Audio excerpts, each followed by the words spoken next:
Salut à tous, on se retrouve aujourd'hui pour parler du FC Barcelone en ce lundi 26 août. On commence directement avec le match du week-end. Le Barça pour sa première à domicile en championnat recevait l'équipe de Bilbao. Et belle victoire, une victoire 2-1 avec les deux buteurs Lamine Yamal et Robert Lewandowski. Donc score parfait, ça donne 3 nouveaux points au classement pour le FC Barcelone. Donc niveau statistique, tout ça, qu'est-ce que ça a donné ce match? Est-ce que c'est mérité cette victoire 2-1? Bien évidemment, le Barça 66% de possession de balle, 13 tirs, 5 tirs cadrés et 2 buts marqués. Contre un but marqué pour Bilbao sur 2 tirs cadrés, ils en ont marqué un, seulement un arrêt de Marc-André Ter Stegen, mais le résultat est là, c'est bien ça le plus important. Et le Barça qui remporte ses 2 premiers matchs de championnat, c'était plus arrivé depuis la saison 2020-2021, donc il faut remonter à 4 ans pour voir le Barça enchaîner, commencer une saison avec 2 victoires en 2 journées. Et le Barça a montré que depuis le début de la saison dernière, c'est 25 matchs pour quand même 20 victoires, c'est pas mal, un match nul et 4 défaites, le bilan est quand même très très bon. Depuis que le Barça joue dans ce stade Montjuïc en attendant de retourner au Spotify Camp Nou, les stats quand même sont plutôt bonnes, voire même très correctes pour l'équipe à domicile. Au classement, qu'est-ce que ça donne? Parce que c'était seulement la deuxième journée, mais vu que le Barça a gagné ses 2 premiers matchs, donc le Barça tout en tête de la Liga, même niveau que le Celta qui est juste devant le Barça par rapport à une meilleure différence. Le Celta plus 3, le Barça plus 2, mais le Barça 6 points sur 6 bien sûr en tête. Le Barça devance l'Atlético et le Real Madrid. Ces 2 équipes qui ont gagné ce week-end mais qui avaient concédé le nul lors de la première journée. Donc voilà, pour l'instant le Barça est très bien classé on peut dire dans ce championnat espagnol. Les unes des journaux bien sûr, Mundo Deportivo Sport. Tout d'abord Mundo Deportivo, ça parle encore de Lewandowski. Lewandowski par rapport encore à un but, lui qui avait déjà marqué un doublé lors du premier match, il marque encore un but ce week-end, il a déjà 3 buts en 2 matchs, il commence fort comme Lewandowski par rapport à la saison dernière, il a eu beaucoup de mal, et voilà, on retrouve le Lewandowski il y a 2 ans, quand il est arrivé du côté du Barça qui marquait but sur but, et sinon passionnant en une Journal Sport par rapport bien sûr à cette victoire, et on bascule maintenant sur la conférence de presse d'Hansi Flick. Qu'est-ce qu'il a pensé de tout ça? Est-ce qu'il est satisfait de cette victoire? Tout d'abord, donc nous avons encore 2 matchs cette semaine, il faut voir comment les joueurs se sentent demain. Il est peut-être possible de faire une rotation lors du prochain match parce que le Barça joue dès demain les gars. Demain il y a un match, demain mardi, ça sera un match en semaine. Il a également dit nous avons un effectif fantastique avec une bonne ambiance, nous aimons, nous aussi nous aimons nous entraîner avec eux. Nous avons commencé le championnat avec 6 points, ce qui n'est pas facile, c'est vrai. Et pour l'instant c'est carton plein, on espère que demain ça sera 9 sur 9 pour le FC Barcelone. Hansi Flick toujours sur Lewandowski, je connais Lewandowski, j'ai déjà travaillé avec lui, il est à 100%. En première mi-temps, il aurait pu marquer 1 ou 2 buts de plus, c'est un buteur naturel, ça on a l'impression de revoir le Lewandowski de l'époque quand il était au Bayern avec Hansi Flick. Peut-être avec Xavi, il a été peut-être un peu essoufflé saison dernière, mais là il commence très fort et qu'il continue comme ça parce que quand tu as un grand buteur, tu peux bien sûr remporter des trophées. Hansi Flick, peu importe l'âge de Marc Bernal, jeune joueur en milieu de terrain, il joue bien, c'était très important de l'avoir comme pivot aujourd'hui dans son 4-2-3-1, c'est le dispositif. De toute façon, où jouera le Barça cette saison, on le savait, sur Hansi Flick qui jouait tout le temps en 4-2-3-1, c'est le cas. J'espère que Daniel Mo sera disponible demain, mais je ne sais pas. Daniel Mo qui n'a pas pu, je vous ai dit, il pouvait être enregistré jusqu'à 5 minutes avant le match. Il n'y a pas eu de fair play financier qui a été trouvé, on peut dire, pour enregistrer Daniel Mo. Demain les gars, nouveau match. Pour l'instant, il n'est toujours pas enregistré. Pour l'instant, il sera encore forfait, on peut dire, parce que c'est pour moi un forfait s'il ne peut pas encore jouer. Alors, on espère qu'une solution soit trouvée aujourd'hui, voire demain.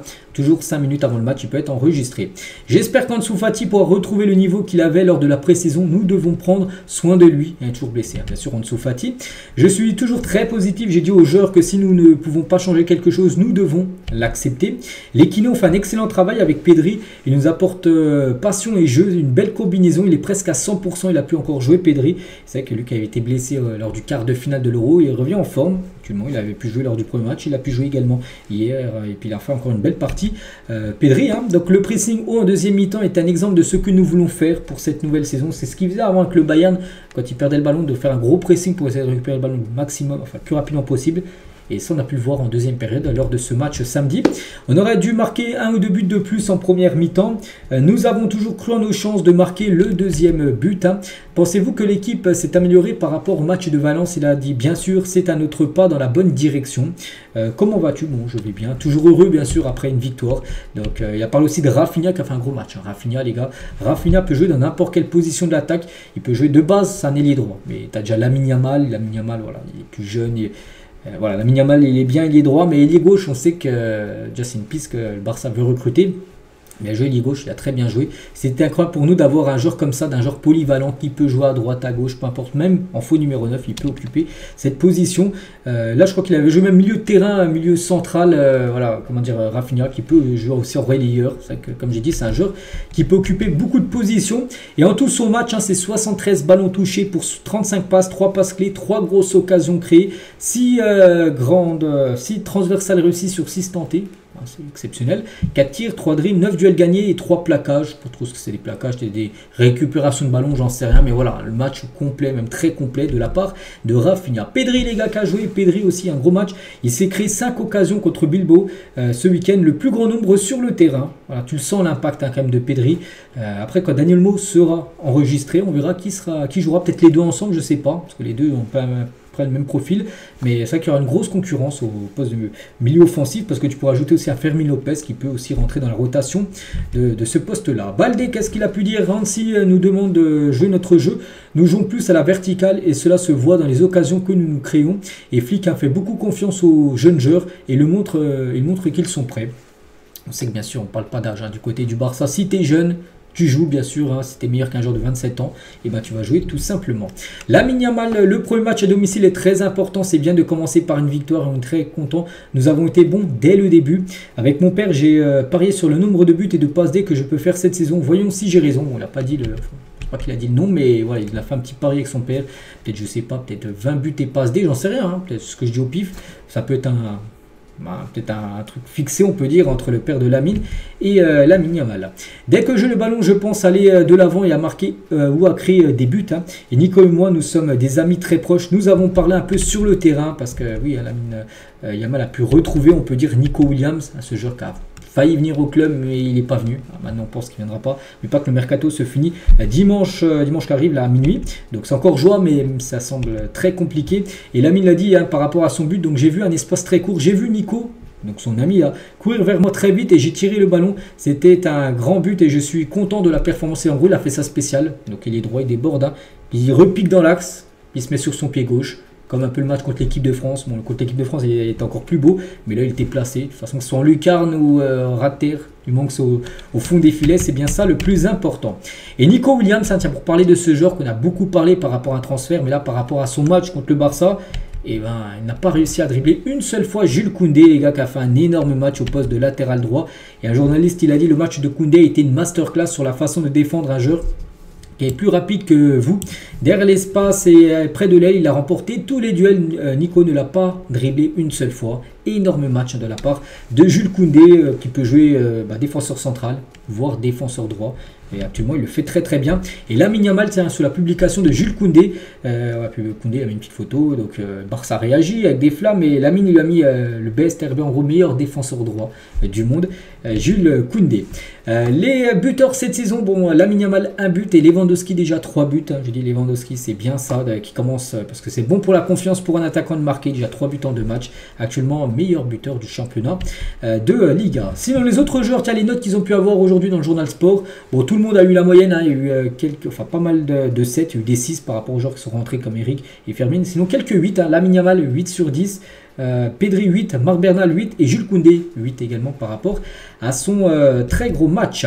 Fermin Lopez qui a pu jouer, il est rentré en cours de jeu et Fermin a pu montrer en gros ses 2 médailles de l'Euro et médaille des JO couleur or bien sûr par rapport à ces 2 gros trophées qu'il a pu remporter durant l'été. Rafinha et Pedri ont été inclus dans l'équipe de la semaine de la Liga SofaScore, donc les meilleurs joueurs de cette semaine et 2 joueurs du Barça, donc Rafinha et Pedri dans cette équipe. Concernant le programme maintenant pour les prochains matchs, donc le Barça Bilbao a été joué, il reste plus que 2 matchs avant la trêve, 2 matchs cette semaine, donc on est le 26, donc le 27 déjà demain. Déplacement au Rayo Vallecano demain soir à 21h30 et dimanche ça sera le 31, donc non ce sera samedi, je crois que le premier sera dimanche, donc là le 31 sera samedi prochain, Barça Valladolid. Donc voilà, il y a quand même 2 matchs là au programme dans les 5 prochains jours. Donc on pourra reparler encore beaucoup du club. Et concernant le match contre le Rayo, pas de jour de congé aujourd'hui, pas du tout les gars. L'équipe a commencé à s'entraîner avant le match de demain contre le Rayo. Il y a bien sûr entraînement aujourd'hui. Je crois que le jour de repos c'était hier, dimanche. Aujourd'hui reprise bien sûr de l'entraînement. A noter aussi que cette semaine sera une semaine importante par rapport à la Ligue des Champions, parce que le tirage au sort de l'UEFA Champions League aura lieu ce jeudi 18h, tirage au sort des équipes que le Barça affrontera. 8 équipes différentes, hein, il n'y aura pas une poule avec 4 équipes et 3 adversaires aller-retour, non, ce sera 8 équipes différentes pour le Barça, 4 à domicile et 4 à l'extérieur. Et on finit cet épisode les gars avec pas mal de départs, et là on rentre dans la dernière semaine, j'ai dit, hein, dimanche qui arrive, on est le 1er septembre, et à minuit ça sera fini, donc là la dernière semaine, et 3 départs officiels. Tout d'abord, Clément Lenglet, ça y est les gars, officiel, on peut voir communiqué officiel de la part du club. Prêt à l'Atlético de Madrid jusqu'au 30 juin 2025, ça y est, Lenglet part. Donc Clément Lenglet a prolongé son contrat avec le Barça pour une année, bien qu'il n'apparaisse pas dans les officiels de l'État. Bref, cette prolongation vise à répartir le salaire sur une année supplémentaire, parce qu'on sait que c'est un gros salaire. Et du coup, le Barça l'a prolongé pour répartir les salaires, que ça fasse moins donner sur une année. Donc voilà, en gros, il prolonge tout simplement, mais il est transféré du côté de l'Atlético pour une année.